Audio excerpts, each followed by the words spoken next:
Beehive Sports Podcast is powered by Swing Juice. Visit swingjuice.com. Promo code Beehive20 for 20% off your golf, MLBPA, and now pickleball apparel. Comfortable t-shirts. Hop on and grab one. Use our promo code Beehive20. You'll get 20% off of your order. Another noontime lunch show. These are starting to become some of my favorites. Yep. Early in the day, get it out of the way. Get it out of the way, and sometimes the lunch crowd can get a little rowdy. I like it. Yeah.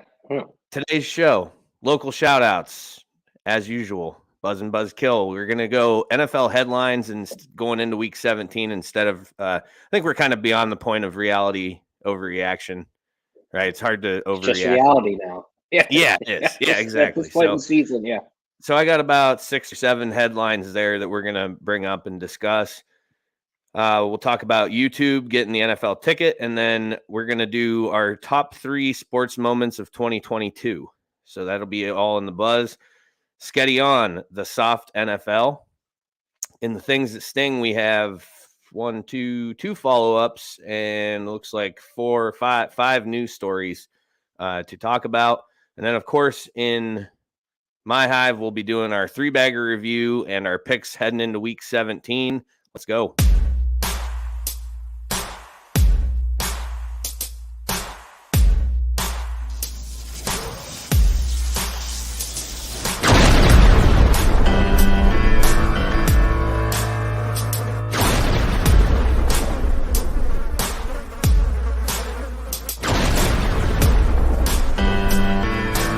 Welcome to the Beehive Sports Podcast. Here are your hosts, Joe and Sketty.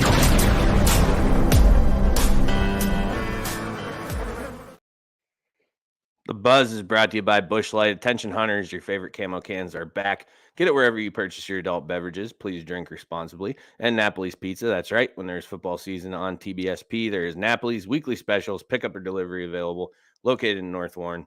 And a reminder to those watching, if you don't catch the whole show, want to go back, you can either watch the video on YouTube, Twitter, Facebook, all the places it's broadcasted. If you just want to listen to the audio and not have the video playing, you can do that at Spotify, Amazon Music, iHeartRadio, Apple, whatever, podcast. I don't know. Anywhere you get your podcast, you can download our show and listen to it there. Make sure you give us a subscribe if you have any of those. We appreciate all of that.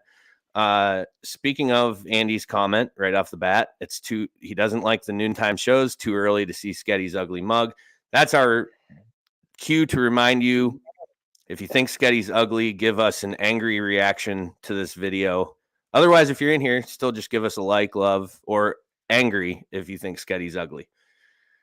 Brian Sager, talks a lot of shit. Days. What's that? I said, guy talks a lot of shit for someone who's going to have to watch his team go to San Francisco and lose by 35 in the first round. I mean, just get it out now, I guess, all you can, Andy, before it happens. That'll be a fun fan rant when we get to the playoff. He's going to quit listening to this show. That's a Sketty prediction. He's going to refuse to come on for the. If he hasn't already, he's not going to. No, bloodbath. Okay. And Brian Sager says, happy holidays to you too, Brian. We have entered no man's land week, which is one of my favorite weeks of the year, between Christmas and New Year's. Some people are working, some people aren't. There's football on at like noon. There's nobody. It's a fucking free for all, and I love it. This is like I was off 3 days this week, so it's cool. I get to enjoy some of the insanity that's happening. Anything you got to touch on before we get rolling? I don't think so. Other than Tua is officially ruled out. Right, that's coming up. We'll get to that. Okay. Well, I don't know if they officially did it.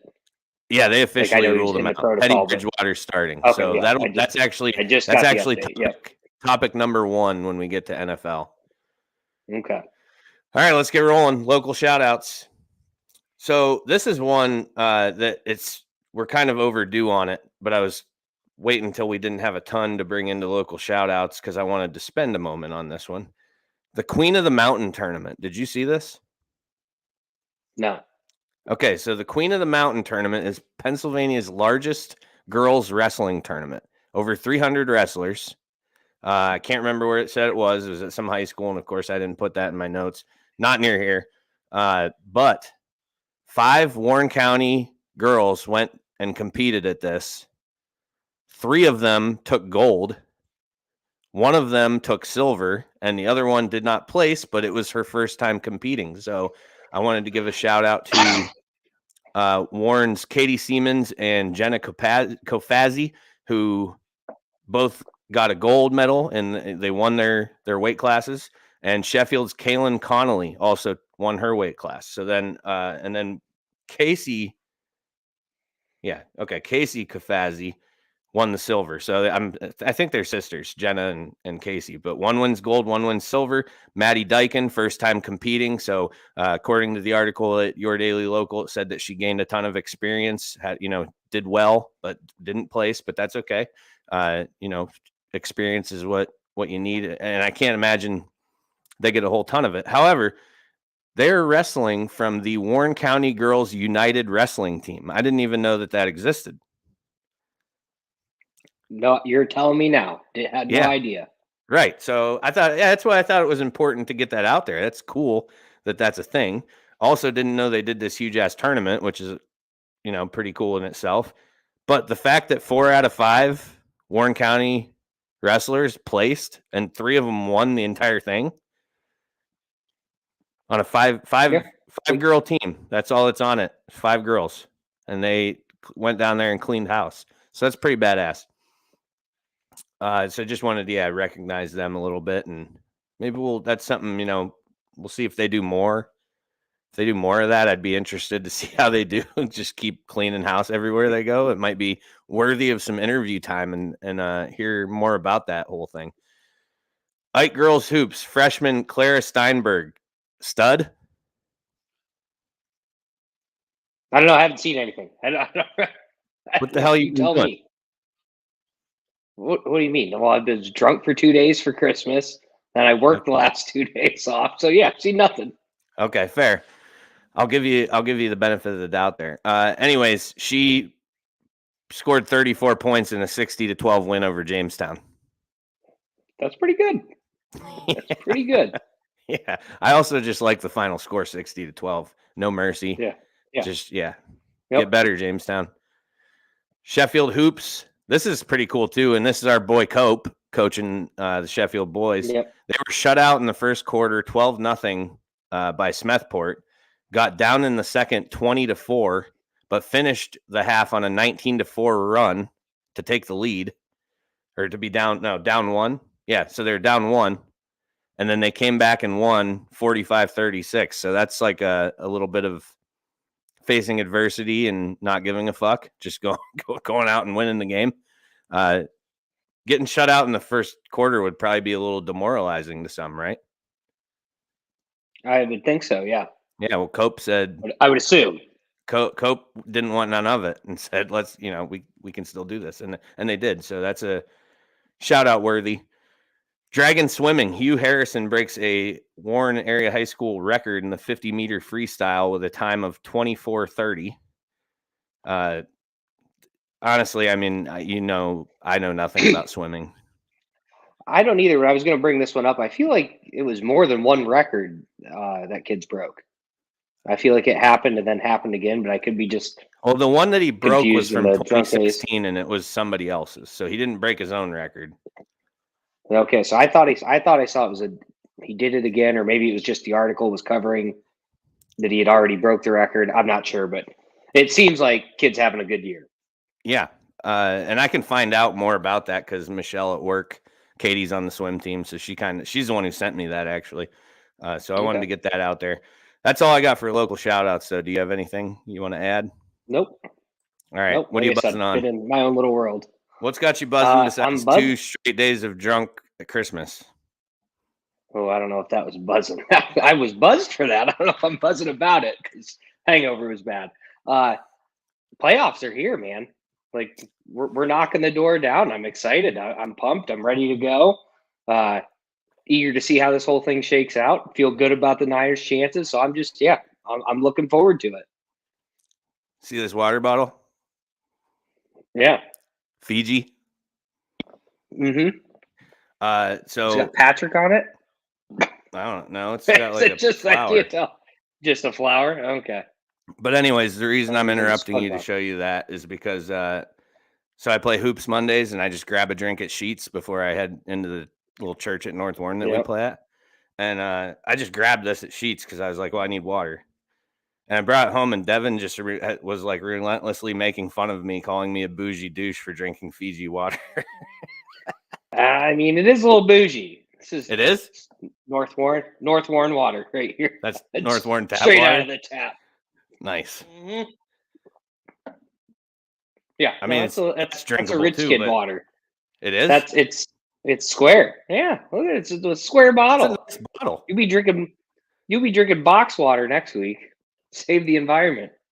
I might do that, but yeah, I'm gonna keep that bottle around just because it bothered her so much. So, the little marriage jabs you gotta take every now and then. Yeah. All right, that's not what I'm buzzing on though. What I am buzzing on is this Monday night football matchup: Allen versus Burrow, Part 1. It's the first time they've squared off against each other.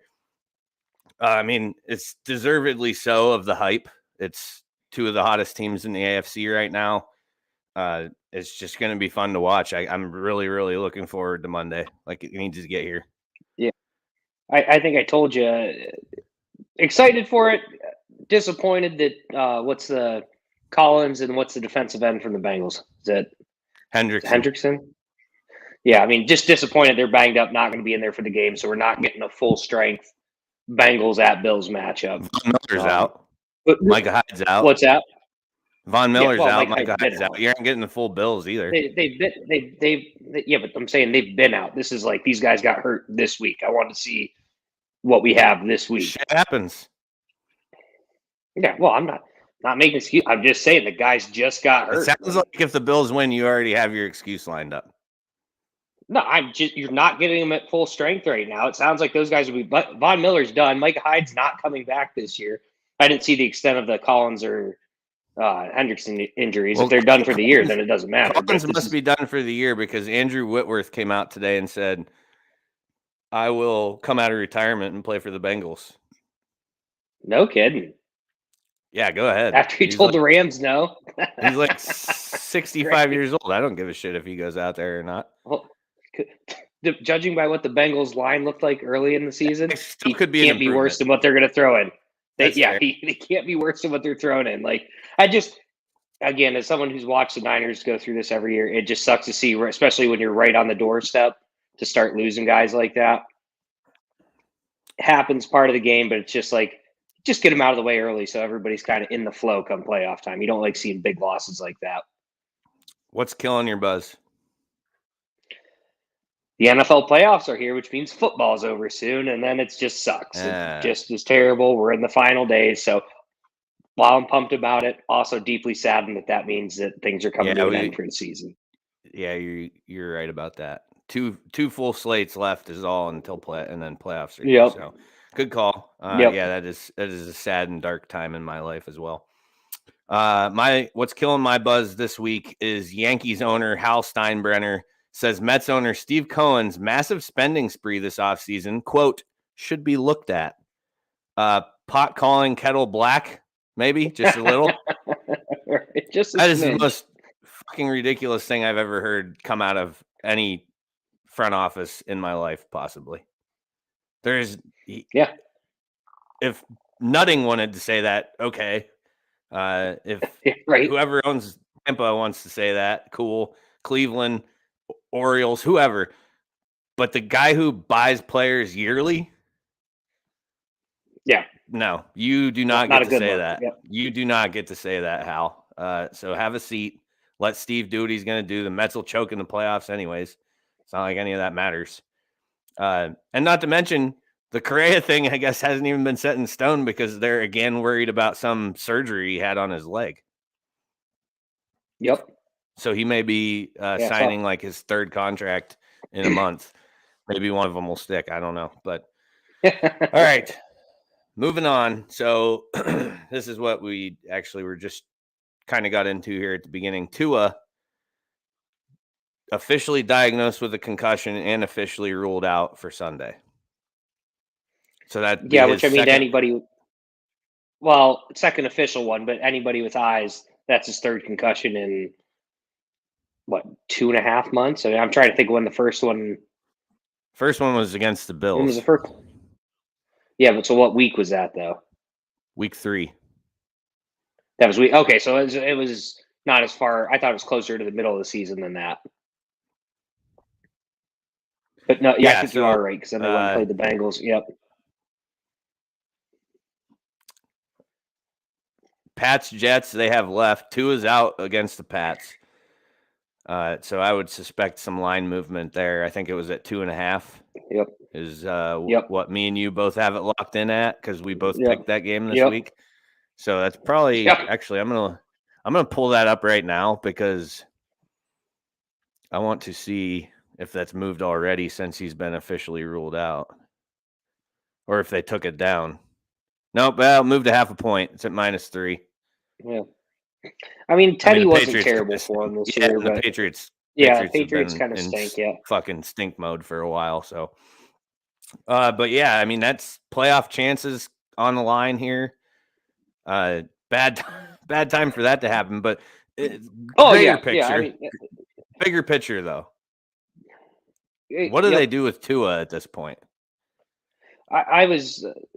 I can't remember if I'd said that to you or if maybe I said it to Munch, but I said to someone this week, I said, what do you do going forward now? I mean, the guy suffered 3 concussions. He was fairly good for most of the year. Kind of fell apart a little bit after it looked like the Niners game. Maybe that's when they started to fall apart a little bit. Teams kind of figured out what to do to defend him. Are we supposed to all thank the 49ers for that? Did they lay the blueprint? Well, no, I'm just saying that, like, I'm just fucking with you. Go ahead. When he started looking shitty, like that's where he started looking. You know, I remember telling you, I said Tua just played bad that game. I didn't think the Niners defense played him well, and then I think it was the next week against the Chargers, I believe they were showing you take the middle of the field away from the guy, they can't do what they want to do. Because he just seems like he kind of got figured out. Throw to the sidelines. Yeah, he just doesn't hit his guys over there. But again, you know, it's hard to say. The guy's been concussed a million times. I think it's a terrible loss to the Packers this week. The Packers are still hot garbage. I don't care what anyone says. The concussed to it should have beat him. But yeah, I don't know what you do. I mean, I think he has he's fifth year option coming up. Is it? I would think so, right? I think he's in he came in the year before. 3rd year? I don't know what year he came in. Year after Allen? I can't. Maybe. Here, I'll tell you right now. Yeah, because Allen's just going into his 5th. I can't remember. Yeah, I think he was a year after Allen. Either way, they're going to have him for one more year, but it's what do? You have to get a backup there. You know, so they at least have 1 year to play with, I think. But I just don't know. I don't know. Anytime you start getting concussions like that, especially at the quarterback position where you're going to get hit a lot, I just don't know what you do with the guy going forward. I think he's earned at least 1 more year, but I think you have to be thinking contingency plans at this point. Yeah, I would agree with that. Doctors were urging him to not play again after the first go around of concussion this season. Like there was a bunch of doctors coming out publicly saying he should quit before he's completely fucked for the rest of his life. I think they're at 8 wins, right? Yes. The Dolphins. So in the event of a losses. loss this week, I think they could still get in week 17, or week 18, I think they could still get in, but like it almost gets to a situation where you just want to sit them down. Like, so maybe it's almost better if you're basically out of contention, you know? Yeah. I don't know. I hate seeing him go out there and get in the playoffs, get another one. And, you know, maybe the future is done for this guy. Yeah. Bucks Panthers. I sent you today the Kyle Brandt take. It just cracked me up because it's funny and it's true. It was like, I have to look it up again. I sent it to you in a text and it's right here, so I'll be able to read it pretty easily. Has there ever been a game between a 6-9 team and a 7-8 team with higher stakes than the Panthers and Bucks? Because it's literally they could tie them. Well, yeah, when you sent me this, you know, they could both. You know, they could both go to 7-9, and that would put the Panthers in first place because they already have one head-to-head against Tampa. So they'd be 2-0 against them for Yeah. the year. Which would be an insane comeback for the Panthers. Like I can't fathom that that's actually going to happen. I mean, I did say we were going to win the division when we did the predictions earlier in the year. So. You did say that. I think it's possible that there's been a game this big. I don't know. Like the year, the Seahawks got in at 7-9. That was Beastquake year. They actually won a playoff game that year. And then I feel like maybe there's one other 7-9 team that got in. I can't remember who it was. RG3 and the Redskins got in with a losing record and won a playoff game. Yeah, maybe that's what I'm thinking of. Yeah, when RG3 just got his career ruined because they wanted to roll with him still. Yeah, with his poor guy, like knee being like taped back together. Yeah. Huge game though. Can the Jags hang on and win the South? I think they're gonna. I mean, from what I understand, Tannehill's out this week, or at least this week. I don't know if he's out longer than that. Again, pretty boozed up Saturday and Sunday. So I think they said he's done. I think he's done. So with Malik Willis, then the Jags are hanging on and win this, especially considering they're probably going to control their own destiny week 18.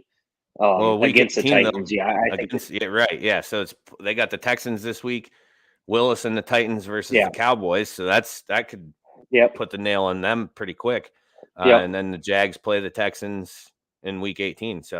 Or play the Titans. I'm sorry, in week 18. So that's 2 wins and division champs right there. We already kind of touched on this. I don't think we need to really talk about that. We kind of already did. It's just a huge game. I'm looking forward to that. But we already kind of it is.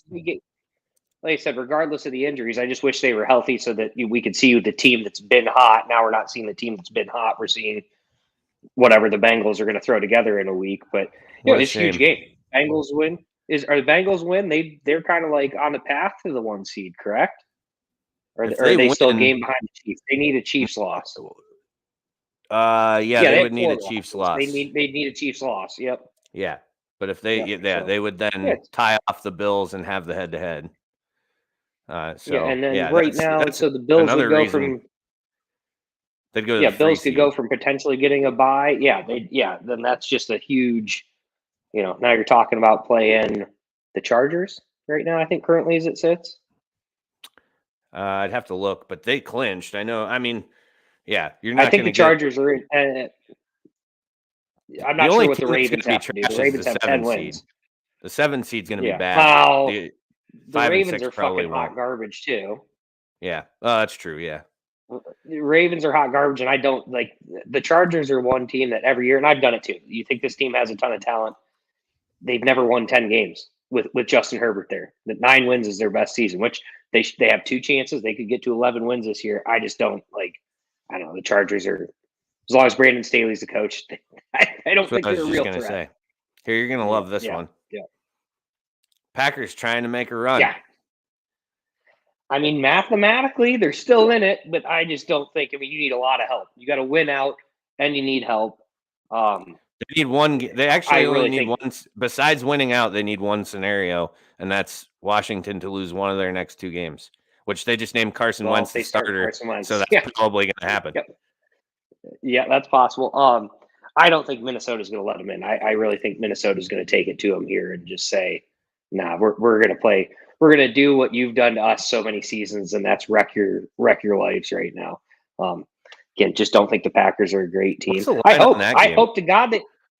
I have no idea, but I hope to God they win because that opens the door for the Niners to get to the 2 seed. Packers are -3. Okay. So all Vegas, right. Vegas is doing its like usual. Prime how time they feel game? about. No, 4 o'clock. It's 1 o'clock. Kirk. Oh, okay, close enough. So 3 o'clock. Right, 3 o'clock their time. 3:26 their time. Yeah. Close enough to prime time. It's starting to get dark out. On come the lights and down goes Kirk. The Jets have a chance with Mike White back. They have Seahawks and Dolphins remaining on their schedule. Yeah, and I mean, I think if the Jets I haven't looked. I don't know the division records. The Seahawks right now banged up, not playing hot. But to me, the Seahawks are one of these AFC teams where like They might get hot enough to throw a couple touchdowns. Kenneth Walker will run the football a little bit. The defense is just atrocious, so it's gonna depend on what happens with that Jets offense. But I think with Mike White back, we'll see what the injury is like. I mean, that's going to be the big thing. If he can do what he was doing before the injury, 3 cracked ribs. How the fuck's he gonna? Yeah, that's what scares me. I think they ran out of mojo. Yeah, exactly. It's going to be tough. You're going to have to protect him. Although, again, Seattle not great defensively, and the Dolphins are a hot mess right now. They have life, but again, if the Dolphins pull off a win this week, you're dead. It's over for everyone over there. All right, moving on to next topic here. YouTube wins the bid for NFL ticket. It's fantastic news, if you ask me. Yeah, I'm happy too because this is an exclusive deal, correct? Yes. So yeah, DirecTV got completely fucked after the lady on the phone tried to tell me the NFL isn't going to take it from us. They're all about making money. I want to call her back up and say, "Where's my fucking money?" Oh yeah, good work with that Sunday ticket, you dumb bitch. This is what happens when you treat people like shit. YouTube outbids you because you have no fucking money. They're all about making money. They made money. It's like a $2.5 billion deal, which is $1 billion and a half more than they got from DirecTV when they initially signed that deal. And think about how many people are going to sign up for YouTube TV to get this. You know, it makes sense. No, you have to pay for DirecTV to pay fucking whatever it is, $350 or whatever the outrageous amount is for the Sunday ticket every year. Like, I'd rather pay YouTube TV, whatever their minimum package is, and then add it. I'm guessing YouTube's going to be a little more, I would assume, reasonable with their pricing because they're not scumbags like DirecTV. But it's going to be an add-on for sure. But what's cool is I think I might do this today. Like as soon as we're done with the show, I am going to get the new smart TV I got for the living room hooked up because the old smart TV we had was a little bit like not smart anymore. Not smart enough. Yeah, is that how you say it? Yep. Yeah, I mean, it was like we bought it in 2015, so it wasn't. It didn't have all the bells and whistles. I don't think I could get on like Hulu anymore on my my old smart TVs. Like it aged out. So I can't download Hulu. That's one of the reasons why we. Yeah. So because my plan, I have a plan. Plan is call DirecTV today. Tell them to come get their shit. If they don't want it, then me and you are going to create an Office Space style video with ball bats beating the shit out of all of it. We are doing that. If they don't want 100% in, yeah. Because I don't want to have to. Well, I still have my stuff. And I can't remember if Ches held on to my old dish or not, but I might be able to get us the old dish too. I have one in my yard. They definitely don't take the dish. They definitely don't take the dish. Well, then we have one because we'll deal with that too. But and that'll be fun. I'm gonna see if Phil can video it for us. I like it. Yeah, so we're gonna do that because I can't wait to tell them to just piss off. Like they've caused me nothing but stress. And then they have the balls to say you're a valued customer. No, I'm not. Oh, the only thing, I'm valued because you charge me more every year I stay with you guys, which makes no fucking sense. So see you bye. Getting YouTube TV, getting Hulu, and I'm getting Peacock. And the only reason I'm getting Peacock's because it's $5 a month and I can watch The Office whenever I want to. Yep. It's important. It's important in this house that The Office is on. It's our background noise. Correct. You don't really ever sit and watch it. It's just playing, and you stop and laugh every now and then when you're walking through the living room. So,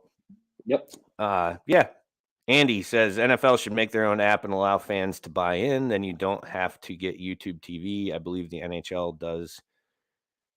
I don't know. The NFL does have their own app. Do. And you can get NFL I think Plus, they have this. Right, which is essentially the same thing as Ticket. So it still blacks out your local games. Right, but you can watch any other game. Yeah. So NFL, you get NFL Plus and you can watch and I think you can do like the all 22s on there if you're a real nerd and you want to get into like watching the game from a sky camera that shows all the players all at one time. I'm pretty sure you can do all that right on the NFL app. All right. So we're going to do a countdown. We have to start with 3 and go down to your favorite. So we're starting least favorite, working towards favorite. Got it. Right. So you go ahead. Let me pull them up. The top 3 sports moments of 2022. This is the last show of 2022. We won't be back, until next week. We're not doing a New Year's Eve show, but we will be, back the following week for the first show of 2023. So, Start us off. Number 3, Sketty's top 3 sports moments of 2022. Well, I'm going to be completely honest with you. I kind of cheated on this, and it's going to end up being 5 for my list because my first 2 are kind of hand-in-hand things. Okay. So, moment number 3, Mr. Irrelevant putting the fork in Tom Brady's career. Best fucking sports moment of the year. I mean, the guy, first game, he's going against Brady. I think, that's it. Brady's going to come back. He's making his playoff run. No chance. 35-7. Just absolute beatdown. You love to see it. Nice to see Mr. Irrelevant go out. He's leading all rookies in touchdowns. It's great that he's having the year he's having over the Kenny Pickett's of the world. Not a lot of rookie quarterbacks this year. Not a lot of competition. But the big thing is that Brady is done. I know someone said this week he's going to retire after the year, and then he says that's not true. Nope. I hope he comes back and let's watch another shit show season from him. I love seeing it. I love it. I think that's one of my favorite sporting moments of the year is just Brady being done. All right. My number 3, the more I look at my list, it's actually pretty generic. But I did like all these things, so that's why I'm going to go with them. So number 3, I'm going to say was Matt Stafford getting a ring. I always liked Matt Stafford. Tough quarterback, gritty. And he just was very loyal to a shit team his entire career, which is in today's sports world, specifically football, trade demands and players being outspokenly pissed off on social media about things and stuff like that. Like that was never Stafford's MO. And he just, they did that for him. Detroit did that for him to put him in a position to win something. And he did it. So I'm happy for Matt Stafford. I hope he doesn't win another one. I'm done seeing him win. You don't have to worry about it. I don't think he will. But I don't want to see him win anymore. But I'm glad he got one. I think that's a player who's deserving of one, and happy for that. So that's my number 3. Your number 2.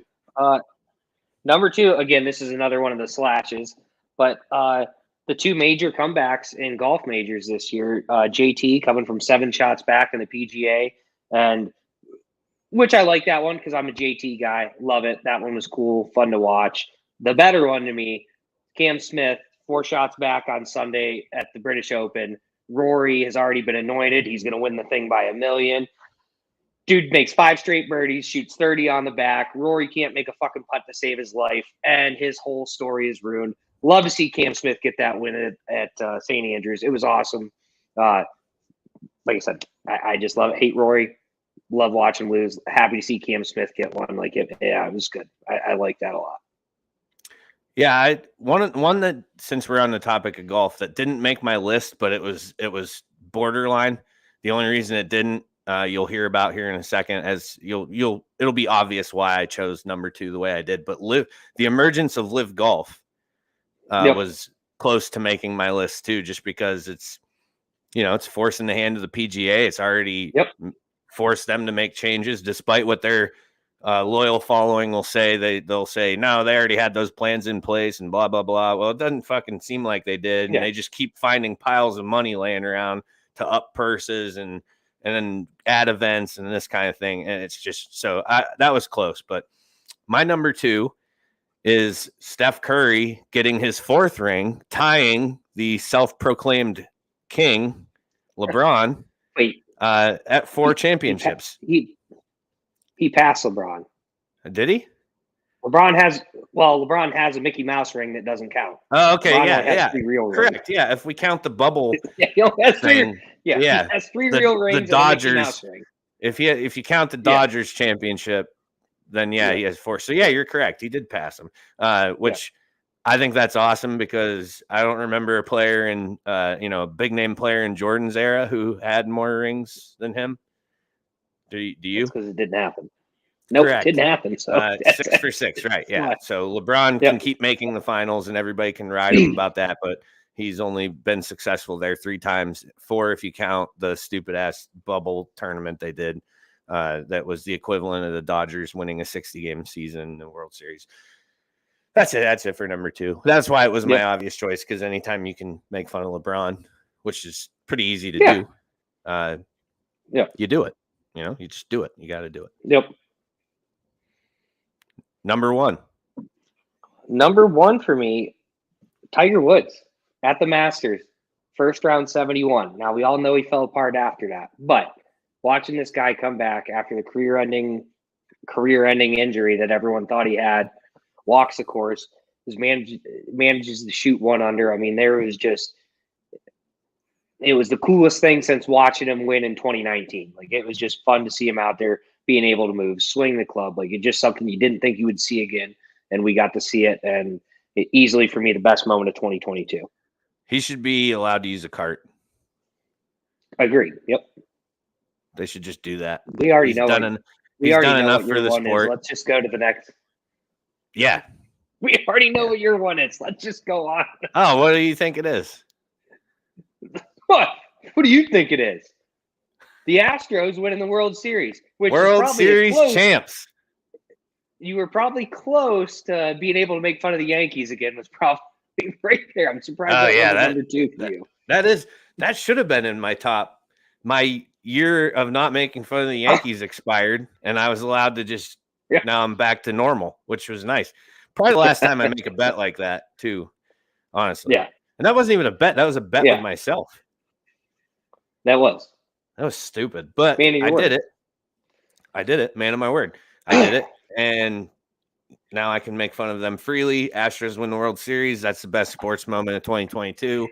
I just keep having this slight hope that if Buffalo can pull it off this year, the Astros and the Bills winning it in the same season, that would just nothing would ever top that for me. You can't. Nothing could top that.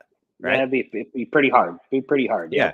I mean, I don't have any other favorite teams besides those 2. So, yeah, if they could do that, man, that'd be something. All right. You got anything else you need to bring up before we take our break? Don't think so. Nope. All right. The Buzz is brought to you by Busch Light and Napoli's Pizza. Appreciate both of those sponsors. We're going to take a quick commercial break. We will be back with Sketty on the Soft NFL. Whenever you crack open a Busch Light, the mountain starts singing. It's cold and it's smooth and it's waiting for you. What is going on? Hit it, Giant Kenny G. It's so smooth. Head for the mountains of Busch Light beer. Hungry? Watching the game? Order some Napoli's Pizza, voted the best pizza in the Times Observer Reader's Choice every year. Homemade, hand-tossed, delicious hot pizza, stromboli, salads, subs, and so much more. Located in North Warren, come on in or call 814-723-7455 and ask about our specials. Pickup or delivery available 7 days a week, 11 a.m. to 10 p.m. Again, that's 814-723-7455. Hi, this is Brian Hagberg, and I wanted to take a moment to tell you about our new website, yourdailylocal.com. Your Daily Local is your new home for news, sports, and events in Warren County and beyond. Our goal is to cover the people, places, events, and happenings that matter to you in a variety of ways, including writing, video, and audio. And the best part? All of our content is available for free. Head to yourdailylocal.com to get the news you need when you need it. Hey there, everyone. This is Phil with JP Photography. I know. A photography ad on a sports show? I get it. You're here for sports talk and listening to Joe and Sketty's insane rambling. Wait, what? But bear with me for a few. I just want to tell you that JP Photography not only offers wedding photography, but also does events, engagements, headshots, family photos, and even some product photography. Be sure to check us out on Facebook and Instagram. Just search for JP Photography or go directly to our website at johnphilphotography.com. That's JONPHIL photography.com. He's absolute trash.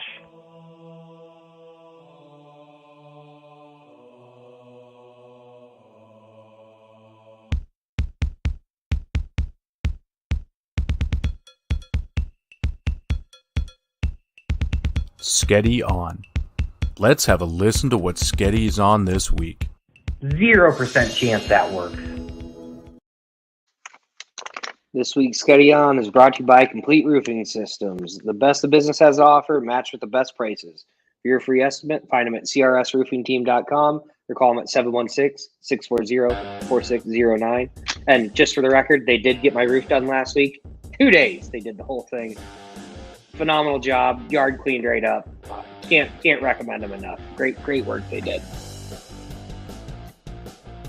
Let's hear it. Well, you didn't put soft in quotations, but I wanted the soft in the quotes. You won't know the difference. So, as you guys know, one of my favorite things to do is bag on the NFL and the garbage officiating that happens from week to week. In fact, in the game that my rant is going to be about here, there was should have been, according to the NFL, a roughing the passer hit where whistle's blown like 3 times. Guy from the Colts falls on Justin Herbert. No flag. Doesn't make any sense to me. Especially we've seen hits all year long that are in the course of a play and they throw the flag for tackling too hard. However, the Derwin James hit on Ashton Dulin, I've seen multiple sites now saying that, oh, the NFL is soft and that's just a hit. They don't let them hit anymore. Those people need to shut up. You couldn't be more incorrect. The Derwin James hit is, by definition, the most dangerous play in football. He's tackling with the crown of his helmet, not seeing his target, hitting the other guy in his helmet, putting at risk to the Dulin receiver and himself, because if you hit wrong, that's how Ryan Shazier broke his neck. I've been saying this for years. Those hits should be flagged every time, regardless of where they are on the body. If you're not looking at your target and your head's down, should be a flag. Those things should be eliminated from the game of football. The fact that people call that soft, I don't know what you're watching. These guys are bigger, faster, stronger now than they ever were in the history. So don't tell me about Ronnie Lott or Jack Tatum, what they used to do to guys. They're not the same size. They're not the same speed. People are going to get hurt. And that's how they're going to get hurt. The crown of the helmet tackle, the player that's making the tackle, the player that's being tackled. That's not a soft look from the NFL. I actually think Derwin James should be just thrown out for the rest of the season because that's just dirtbag hits. There's a dirtbag hit. Actually, weird enough, Asante Samuel in the game against the 49ers where Dre Greenlaw was thrown out for a helmet-to-helmet hit where Herbert's diving and there was no intent on his part to hit him like that. Asante Samuel puts a helmet on the ball, again, not seeing his target, causes a fumble on Brandon Ayuk. Should have been flagged, should be thrown out of the game because you're going to hurt yourself doing that. Just think it's a terrible look from people to say that that's soft. You watch that hit, that's exactly what should be flagged, not one of these mistakes. Yeah, the NFL gives enough examples of softness that you can't just take the dirtbag ones and call them and lump them in with the actual like bullshit calls. Like the roughing the passer calls, a lot of them we've seen that are trash, like complete trash. And I forgot to say, like the hit, I can't think of the Bills safety that got thrown out. We hit Myers. It was the Patriots game. Did he get thrown out? Oh, yeah. He got flagged and tossed from the game. It was in the end zone at the end of the game. Or towards the end of the game. Oh, yeah. I think it was Jaquan Johnson. No, it was a guy starts with an H. Oh, Hamlin. Hamlin, yeah. It was a Hamlin hit. He got tossed. Well, Hamlin sucks, and they should throw him out at the beginning of the game. Like the Bills should. Because he's terrible. What I'm saying is, there's another example of that was a completely incidental. It wasn't a dirtbag shot. He's trying to hit him with his shoulder. Guy moves. I get it. Derwin James literally just helmet down, just going right at the guy's head. Like, that's the dirtbag play they should be getting rid of. Hamlin was probably just excited that he actually knocked the guy down because usually they just scoot right around him when he misses tackles. So that could be why he he did that. Like he's like, no, I'm gonna hit this guy. I'm logging a tackle this game for sure. So yeah. But yeah, no, I agree with you. And again, it comes back to just make it reviewable. That's all you gotta do. Yeah, exactly. Make it reviewable. It doesn't slow down. It doesn't slow down a college game. It's not going to fucking slow down an NFL game. Yep. Just make it reviewable. Throw a flag on every potential helmet-to-helmet hit. Review it. Call it targeting. Review it. And even come up with your own name. If you don't want to call it targeting, call it something else because you don't want to completely copy college football because that's what the NFL is afraid of.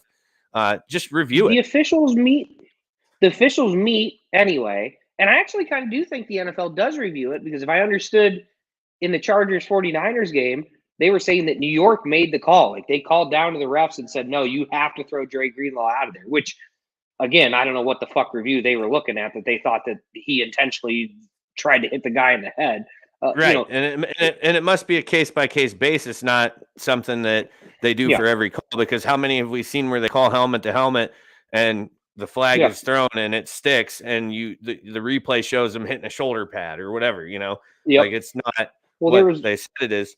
So they don't call down and reverse those. So it must be just something that looks so egregious that they're like, we have to look into this. I'm trying to think of who the Bucks beat. The Bucks beat someone in a close game. Oh man, who the hell was it? Oh, the Saints. Yes. There's a big pass to Taysom Hill down the center. Yeah, big pass to Taysom Hill down the center of the field, and that guy 100% helmet to helmet hit Taysom Hill to knock the ball out. No flag, no ejection. No, it's just there's no consistency in the NFL, which is a different problem. That's not the issue at hand here, but they should do something to fix this because those are the hits that need to be removed from the game before someone gets hurt. Again, like the Ryan Shazier rule, I call it. You should never be able to tackle anyone anywhere with the crown of your helmet. Agreed. All right. Wrap her up.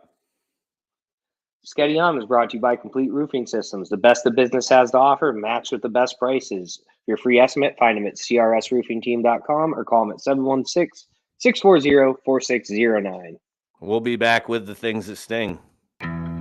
Jones Pest Control, your hometown pest control company servicing residential and commercial properties in Warren and surrounding areas since 2015. Sean and his crew will work tirelessly to keep your home or business free of insects to rodents and everything in between. Contact Jones Pest Control at 814-230-9548 and set up an appointment today. And remember, ants, spiders, bees, or mice, don't think twice. Call Jones Pest Control, 814-230-9548. Checkout means sales and services with 2 locations on Warren's East Side.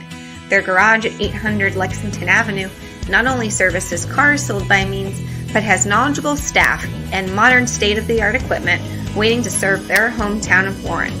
Whatever you need, including alignments, tires, brakes, yearly or enhanced PA inspections, oil changes, and much more.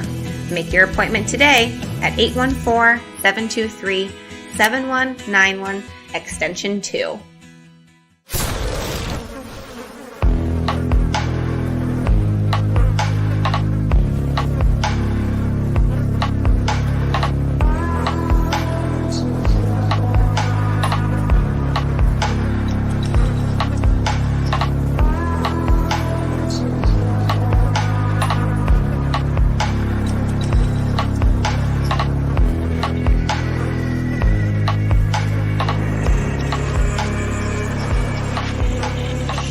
It's now time for the things that sting.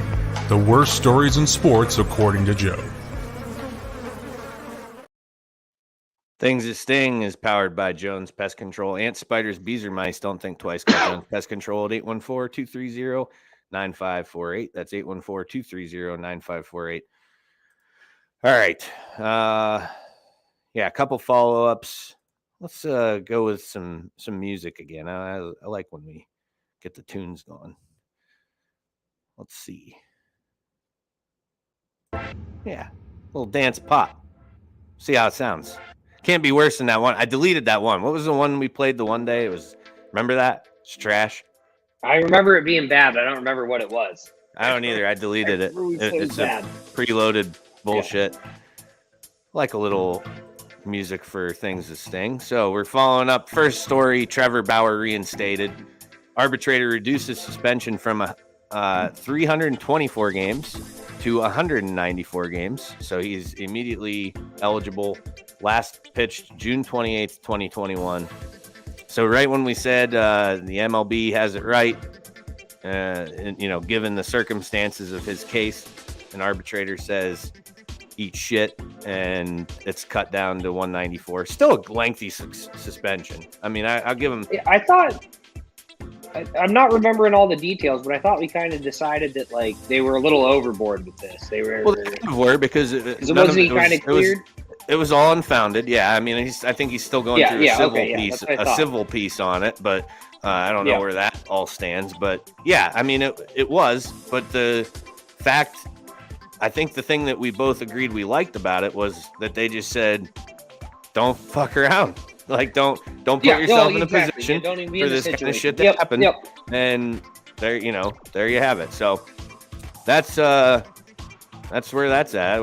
I mean, as far as the civil part goes, I don't know where they're at with that. I'd have to look into that a little bit more. But as far as the suspension goes, Bauer will be at spring training. I mean, that's what it sounds like. So follow up from the Texas men's basketball coach, Chris Beard. The victim's now recanting, saying this is Randy True, who lives with Beard and is engaged to marry him, said she doesn't believe the coach was trying to harm her. Now, keep in mind, if you remember, he was arrested for a felony 3 strangulation. Yep. Oh, gosh. So, but this woman now says he wasn't trying to harm her. Now saying that the University of Texas men's basketball coach may have acted in self-defense and that he never strangled her, as she reported to police the day of the incident. So, what you'll often hear in this type of case, what a lot of people's initial reaction would be, well, then charge her with false reports. Right? Yep. And though I may agree with that, there's a reason why police departments DA offices won't execute that type of charge, because it may discourage future victims to report anything to the police if they then reconnect with the person who beat the shit out of them. And in this case, I would assume, I don't know what Randy True does for a living. I'm sure Chris Beard has a hefty salary as the University of Texas men's basketball coach. So, speculation would tell me, she's probably need that money. My tree just got chopped down. So, yep. We need to, stand it back upright and get this fixed. Of course, that's just my thought, my theory, and it doesn't mean that that's true or anything like that. But just too often in domestic violence cases, you see a change of heart, and I don't know. They think it won't happen again. This was a big fear. It's always been a big fear. When these girls come out and recant. I think a lot of it is exactly that. That's saying, okay, then you're on your own. There's no money anymore. There's no stability, fame, whatever. There's no easy life. Yeah, no stability, and then they start, changing their story. And I also fear that there's sometimes times where these players, or in this case, coach says, "Hey, go back, say this didn't happen. I'll throw you an extra X amount of dollars on the side," and they go, "Okay." Yeah, I just firmly believe that's what and that's why I wanted to point out the part where she reported that to police. Now she's saying, no, he didn't strangle me. Well, that's not what she said that day. So why can't you be charged with false police reports? You can. There's a reason why they typically aren't, though, and that's what I wanted to kind of put out there, is because it may discourage somebody later on from saying what truly happened, because they know if they go back on it to try and help that person later who had just harmed them, then they could be arrested for it. So it's a sticky situation. It sucks. Very yeah, it's just no good way for it to go about. You just hope that a person who's in that situation does the right thing the first time and sticks with it, removes himself, gets away from them. But, there's always the dickhead dude who's going to be like, oh, I didn't I didn't mean that, and it wasn't me, and that's not like me, and whatever. Won't ever happen again. Yeah, a load of bullshit to get back in the good graces, get the charges dropped, and then do it again months later. It's a circle of life for domestic violence victims, and it's sad, but that's the it's a hard truth, I guess, that's in our society. On to new cases. Ronnie Hillman Jr. passes away at 31, dies of cancer at age 31. Super Bowl winning Bronco running back and third-round pick in 2012 out of San Diego State. That's sad. 31, a young dude. Yeah. Couldn't find where they said what type he had been battling. Did you see that anywhere? I don't remember. I want to say it was leukemia, but I can't recall. Yeah, I could not find that. So, it's a shame on that one. This one is going to bring us back to our Calvin Ridley discussion. Miles Austin, the wide receiver coach for the Jets, suspended a minimum of 1 year for gambling. The release put out by the NFL states the NFL suspended Miles Austin for wagering from a legal mobile account on table games and non-NFL professional sports. Miles did not wager on any NFL game in violation of the gambling policy for NFL personnel. He has been fully cooperative with the NFL's investigation. He is appealing his suspension. 1 year. All you got to do is play a hand of blackjack on FanDuel. 1 year. I mean, I get what the NFL is trying to do here, but it's something we got to look at as times move on here. I always think about the states now that have legalized marijuana and stuff. You're not allowed to smoke pot and be an NFL player. You can now. There's all these states that did they get rid of pot testing? Yeah, they don't test for weed anymore. They did get okay. Yeah, so I think gambling's the same thing. Yeah, I get what they're trying to do because if you're betting on NFL games, that's a bad look, but. What the hell's the harm of saying, well, okay, we're only going to bet. You can't. If you bet on the NFL, then you're getting a year suspension. Agree. If you want to go play blackjack or whatever. Agree. I'm assuming he would be allowed to go to a casino. They're in New York. What if he goes to Atlantic City? Yeah. What if he goes to Atlantic City and plays, blackjack there? What's the difference? I don't understand that. I don't either. But yeah, they suspended him a year. It's like a without question 1 year suspension, and then you have, like I said, the cases, like Deshaun or something like that, where we have people teeter-tottering on what should be done and what how many games this and how many games that. But you made a bet 1 year, you're done. Just you can make not a good look. You can get an absolute pile of lawsuits on you, and they're like, oh, okay, well, yeah, we'll do a hearing on it and see what we think. Like, at least you didn't bet $200 on the Astros. What the fuck? Right? Yeah. So dumb. Yeah. Unbelievable. You got some explaining to do on this one. 49ers pay tribute to Colin Kaepernick. I actually blacked that out that you sent that to me. Protest featured at a new exhibit in the 49ers Museum at Levi Stadium, noting his impact and influence. Trash. The only thing I think they have to just be pandering to the fan base, the small portion that was upset, because almost any Niners fan you talk to will tell you that Colin Kaepernick was no good. Like, again, he was on the bench when he started kneeling. That's because they actually watched him play, unlike the rest of the country who just thinks that, he got blackballed. No, he got benched for Blaine Gabbert. He got benched before any of this shit even happened. Exactly. So, I think and they obviously were totally ready to part ways with him after the season, where they basically said, hey, we're going to buy out your contract. Like, we don't want you here. I do. I think this is just a save face move.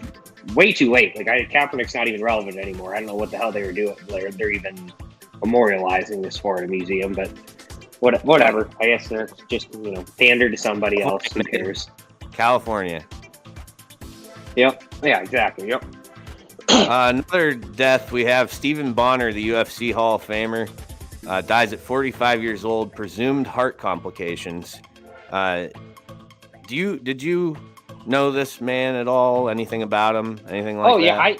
I granted, I was drunk when the news came through on Saturday, but I was actually like, I wouldn't say quite tearing up, but like I was kind of emotional. I was like, man, that's just, he's way too young. That was when UFC first got big. The fight, Forrest Griffin, the Ultimate Fighter finale with him and Forrest Griffin. One of the greatest fights in UFC history. And he's on season 1 of the Ultimate Fighter, which is one that I watched from start to finish. And the reason we did is because I was at Edinburgh, a student at the time. So a group of us used to get together and watch the show because Josh Koscheck was on it, who's an Edinburgh alumni. So we used to I was real into that season. It's probably the only one. I mean, I watched a couple after that, but I was really into this season. I was like, holy shit! Like that kind of brought back some memories of the Griffin fight. That's kind of where he was. I was reading that he was concerned that he would never make it in the UFC, even during the Ultimate Fighter while he was at that filming and the show and everything. And that his fight with Forrest Griffin's literally kind of what put him on the map. Like it was just, that great. But so that's a sad one. Stephen Bonner, he was, fun to watch. I just remember watching him a lot when I was in college. So it was kind of brought back some memories for me. This is a Things That Sting story because of the nature of it, but this is awesome. Okay. So we're ending on a positive note today. Hacksaw Jim Duggan. Okay. Yep. Lives in South Carolina. Somebody breaks into his house. It was a man in his mid-20s. It says breaks into. The door was unlocked, but he intruded in Hacksaw's house. Okay. Yep. Hacksaw wrestles him to the ground, grabs his pistol and holds him at gunpoint. It was a .44 caliber pistol that he owns. Holds him at gunpoint until the police arrive and take custody of the dude. So what happened was this guy was seeking a hideout because he was running from the police who were actively searching for him in that area. Knocked on several doors in the neighborhood trying to get basically asylum from a place to hide out. Yep. Everybody kind of turned him away, get the fuck off my property kind of deal. And he runs over to Duggan's house. Door's unlocked. He goes in. Bam. Down on the ground. Gun to his head. Don't fucking move. Police come and snatch him up. So, Hacksaw Jim Duggan. Duggan's got to be like... He's old. I mean, he's got to be in his 60s anyway. Yeah, at least 60s, I would say, if not older. I met him. I met him in Erie. He came to Erie and did a meet and greet. Yeah, when I worked at the cell block, that kind of hoodish bar. Yeah, it was cool though. I mean, I liked working there. Good people. But yeah, he came there, and so I got to meet him. He signed little 2x4s for people. You could have I love it. Yeah, it was pretty badass. But a quote from him. Following the incident, we would like to thank the Kershaw County Sheriff's Department for their prompt and professional response last week. Thanks to everyone for the concern and well wishes. So awesome story to end on. Like I said, it could have not been a Things That Sting because it's not a bad story, but it's just the nature of it. The guns, police, crime, idiots, people being stupid. Like that fits the bill of that piece there, I guess. So Andy, best drunk pizza, he's talking about the cell block. Correct. Yes, they did have fantastic pizza. You ever been there? You get a pepperoni pizza? No, I was never at the cell block. No, didn't they shut it down because people kept getting shot? No. Was there I know there was a couple shooting incidents at the cell block. Never. Am I confusing it with another bar in Erie? Could it be several? You were a good bouncer. Yes. But 2 doors down. I worked security. Well, I bar back eventually, but I started off just working security. Easy money. And you drank for free after work, which is probably why they actually closed. Stories. That'll do it. Yeah. Not a great business model. I never had the pleasure. Never had the pleasure. Josh says got thrown out of cell block several times. I might have thrown you out, Josh. Could have been me. Could have been. I don't know. He'd be one of those dudes who was on the. I don't think I worked there when Josh was at Mercyhurst, but no, Josh would have been one of the people on the Mercyhurst bus that came down and they ran that bus back and forth, and it was always just full of bad news. Drunk people. Not necessarily bad news. Well, I mean, responsible people, really, if you think about it. They aren't driving. Oh, that's good. Yeah, exactly. Yeah. So good on you, Josh. But yeah, that's it. Anything you can think of that I missed or Nope. should have been discussed? That's all I could find. Nope. All right. This edition of The Things That Sting is powered by Jones Pest Control. Ants, spiders, bees, or mice, don't think twice. Call Jones Pest Control at 814-230-9548. That's 814-230-9548. Going to take a break, and we'll be back with My Hive, Week 17 three-bagger. Blue Line Auto, located at 1606 Pennsylvania Avenue East in Warren, is locally owned and operated and is a family-run business specializing in vehicle sales and service. They offer state and safety inspections and general car repairs, including but not limited to brakes and rotors, tires, oil changes, batteries, starters, and alternators. They also offer vehicle undercoating prior to winter to help keep your vehicle protected. Currently, their hours are Monday through Wednesday, 8 a.m. to 4 p.m., and Thursday and Friday, 8 a.m. to 5 p.m. Call them today to schedule your next appointment at 814-230-9061. Your safety is their goal.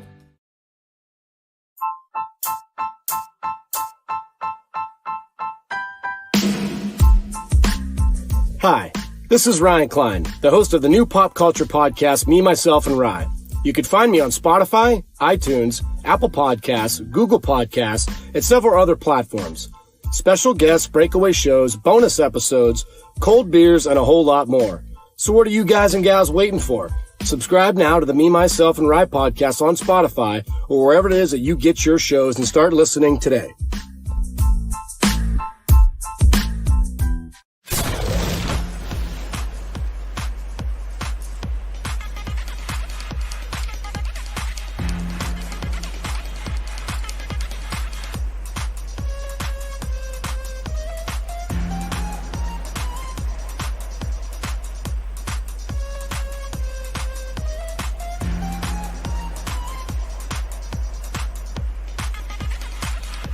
My Hive, Joe and Sketty's very own world of sports.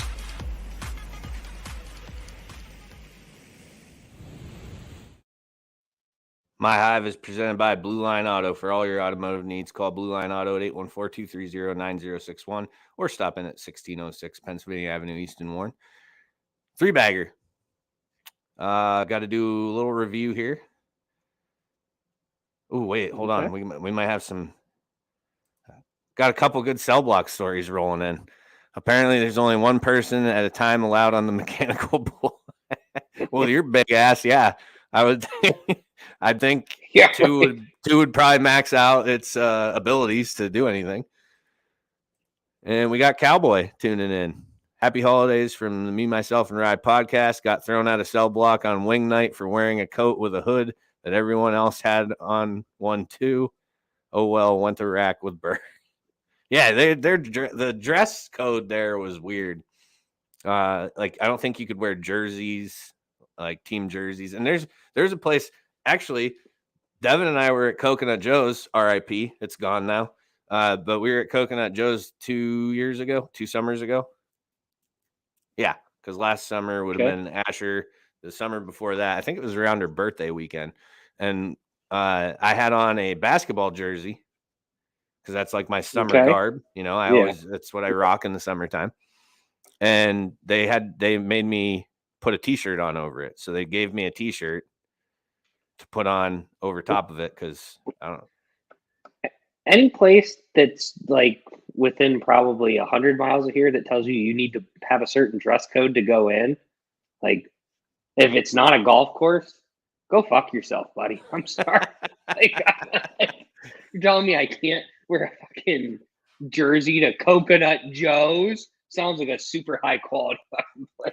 Come on. What was funny was that like the one time we went, it was that same weekend, I think, or maybe this was later in the summer. I don't know. We used to go up there, stay at Devin's parents. You know, when we were not parents ourselves, we would go up there and go out and meet friends of ours and stuff. And I remember the one time we went to a happy hour because my buddy Mo's band, Small Town Revolution, they were playing. So we went and watched them. and it's happy hour time. They like went on at like 5, and it's just older adults, people our age, it's packed, and that was the crowd. Yep. Well, then we left and went to, I think, Oliver's down by the bay or whatever, somewhere. And when we came back, the band was done and it kicked into like nighttime mode, and it was like night and day. The crowd. It was like the stage was packed with people grinding on each other.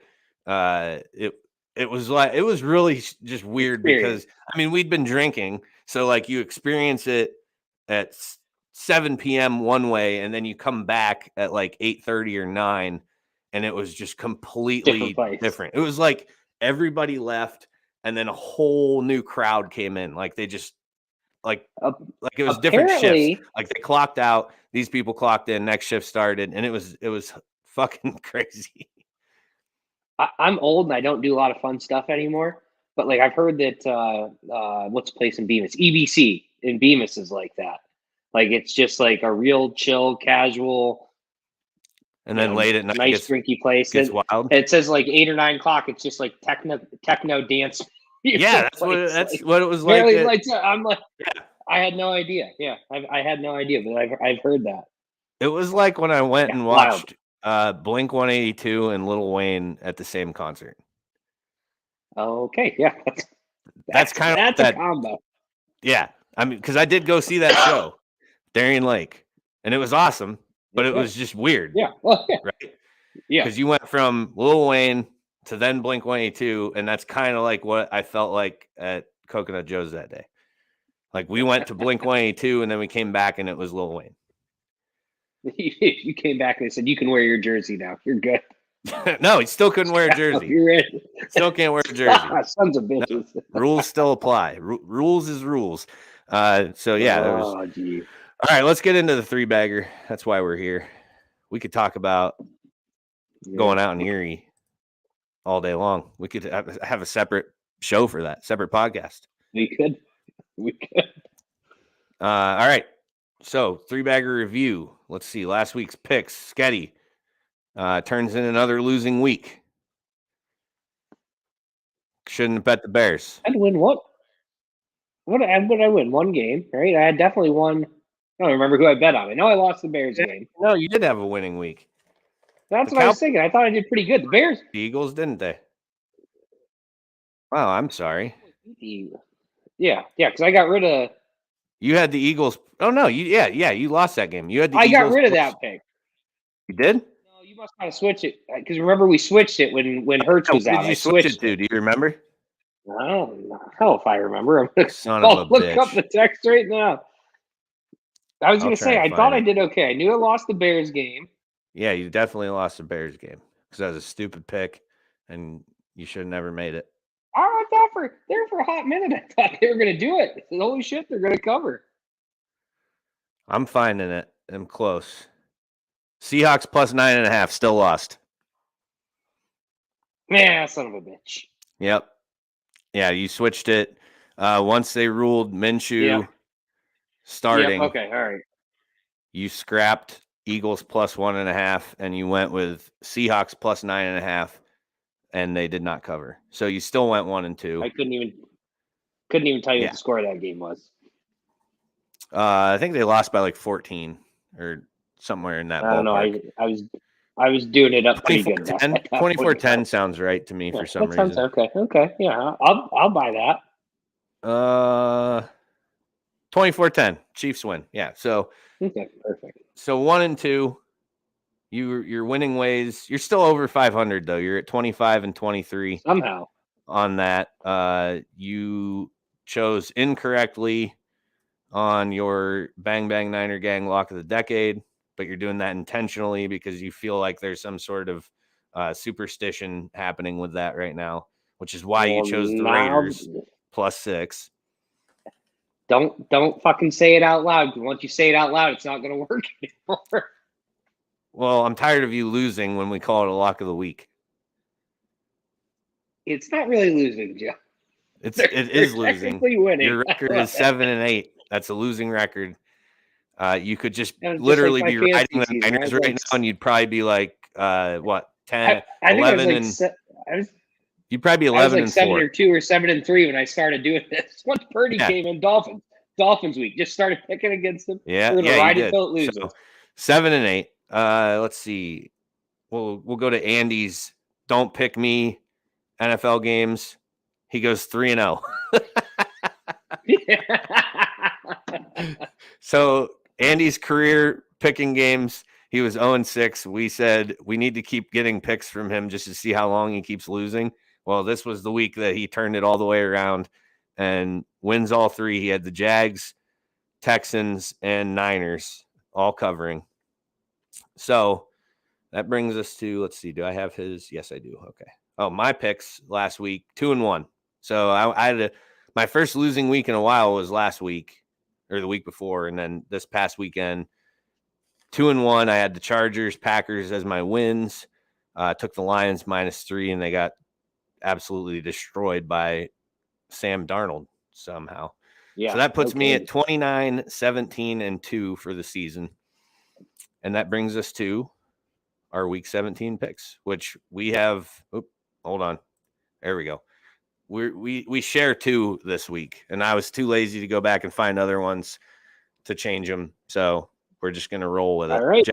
Jags -4.5 at Texans. We're both showing that for our first game. Go ahead. Give a little rundown. Yeah, I mean, I think this is a Jags team that knows that. I don't know if they win this, if they can lock the division up this week with a win and the Titans loss. But they're fighting for their playoff life right now. They can win the division. The Texans aren't very good. I think, Trevor Lawrence has been hot. ETN's pretty damn good.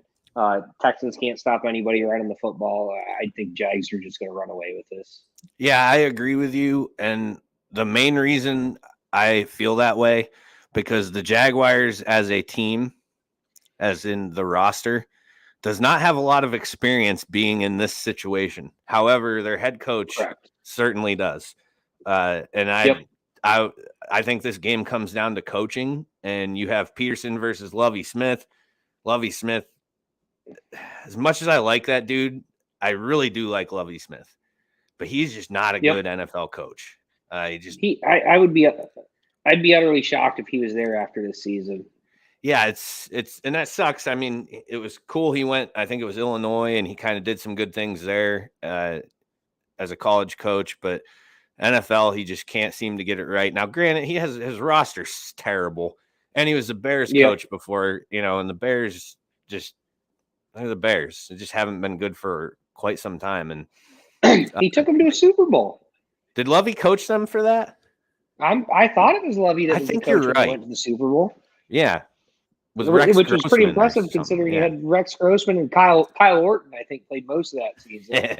Kyle and they switched to Rex Uncle Grossman Rico. for some it's unbelievable. I don't know. I just don't think he's a great NFL coach. I think Doug Peterson, I'm not going to call him a great NFL coach, but I think he's a good NFL coach. And I think Trevor Lawrence is really starting to turn a corner to where he's looking to be more like the guy everybody thought he was going to be when he was like, the best pick you could have since Andrew Luck kind of deal. I just think I think that one's a little bit of a no-brainer. Here's the other one we share: Pats Dolphins. Go ahead. Yeah, again, just no Tua. I mean, Teddy could do it. The Pats are not very good, but I think this is a Dolphins team. They haven't won in December yet. I just don't know if Mike McDaniel has kind of lost it. Maybe the shift to Teddy will help him out. I just don't see it. I think going to New England is a tough thing to do. The weather should be, I'm assuming, okay. It's supposed to warm up this area this weekend. But again, just think the Pats are going to get this done. They're both fighting for their playoff lives, and I'll take Bill over Mike right now. Yeah, it's same here. This one, again, comes down to coaching and the injury to Tua. Tua's out. Bridgewater's in. It's a big game. Is he serviceable as a quarterback? Yes. But I think that if what's the Patriots lost? So they've lost what? I think 3 of their last 4. And I just don't see in this particular situation where they're playing for their playoff lives it's a must win. And I just think that they're at home. It's not going to be hot. If the Dolphins were cold and 55-degree temperatures in LA, then it's not going to be any warmer than that in New England this weekend in Foxborough. So I like the Patriots winning this game at home. You're third. Yeah, I'm going to take the Chargers, a team that I don't think super highly of. But this Rams team is fucking terrible. I know these people are just all cracked out thinking Baker Mayfield's good. Like, yeah, your defense scored a couple touchdowns and you took it to the shitty Broncos and you barely beat the shitty Raiders the week before. Like, I just think the Chargers are going to run away with this. This is a welcome back to reality. Battle of Los Angeles. The Rams come back to reality here. Sean McVay comes back to reality. Baker Mayfield remembers that he's trash. I think the Chargers win this by a couple touchdowns.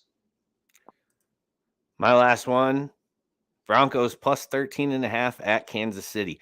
Yes, I know. Jesus, Kansas City, did you watch the game last week? Yeah, I did. The Broncos didn't score 13.5 points. Oh, maybe they got 14. I don't know. Either way, division game, it's a lot of points. This is more of a pride game for Russell Wilson and the Broncos. They'll have no bigger game than this all the rest of the way. I don't even know who they play. The Chargers next week. They only got two left. Right. They got two left. That's what I mean, though. And I just think that Russ has been taking a complete lumping. The front office is taking a lumping. It seems like a good time for them to go out and at least keep it close. They almost beat the Chiefs. First game without Hackett? Yeah, like two. Yes, it'll be the first game without Hackett, which that's another. Maybe they're playing for a little something. One of those things where you play a little bit more inspired, and not to mention some of these guys might be playing for their jobs. So, yep. I like defense let down last week. Right. They can. I like it. I can see it. Yeah, it's too many points for a division game, and these, like I said, Russ's best game of the season was against the Broncos 2 weeks ago.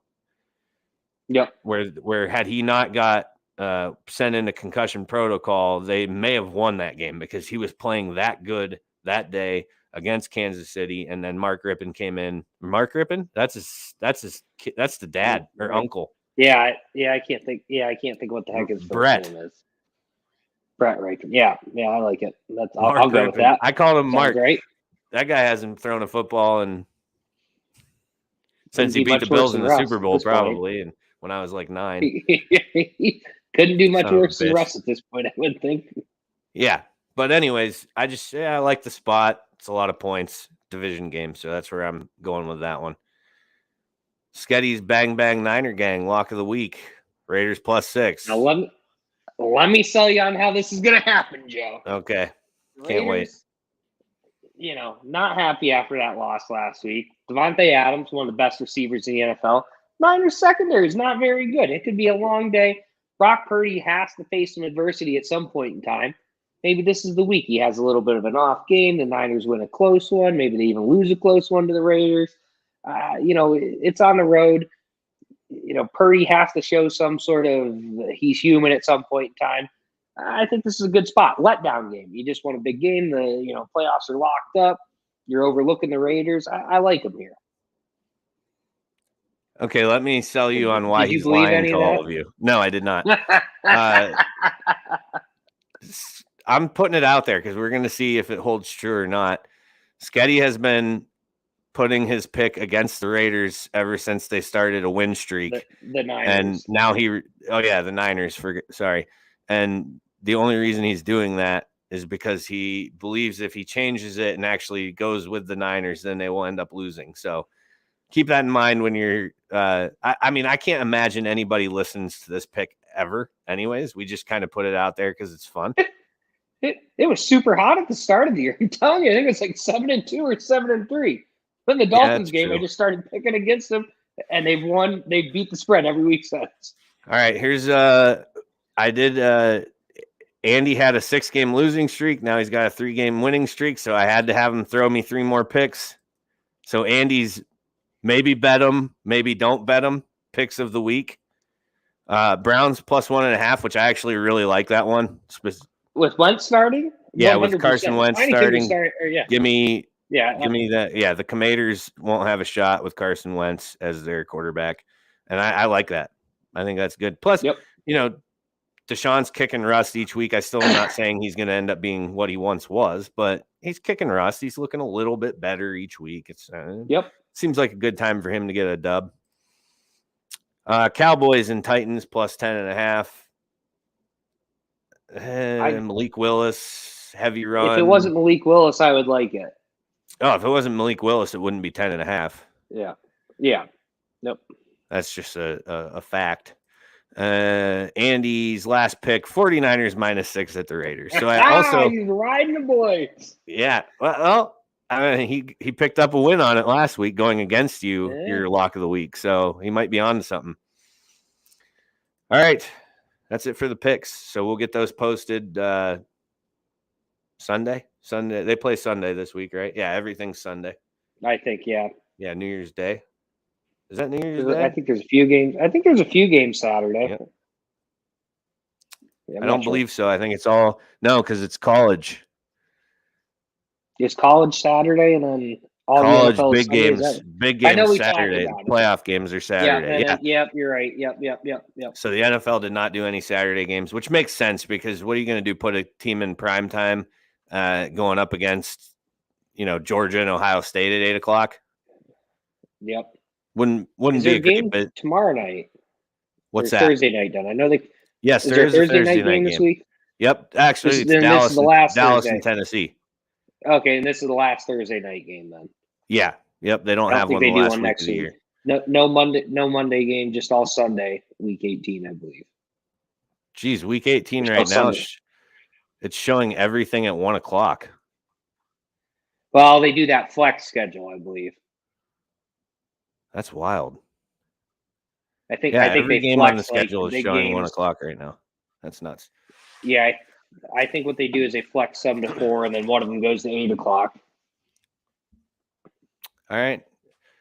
Well, we're gonna wrap it up. Thank you everybody for jumping on with us, giving us a like or an angry face if you think Sketty's ugly. We only have one so far, and that's Andy. To nobody's surprise, but if you want to boost that number, you think Sketty's not a very attractive man, go ahead and give it an angry emoji over there on the like button. Thank our sponsors: Swing Juice, Busch Light, Napoli's Your Daily Local, JP Photography, Mean Sales and Service, Jones Pest Control, the Me, Myself, and Rye podcast, Blue Line Auto, and Complete Roofing Systems. We appreciate all of you for tuning in. We'll be back next week with our first show of 2023. Everybody have a safe and happy New Year.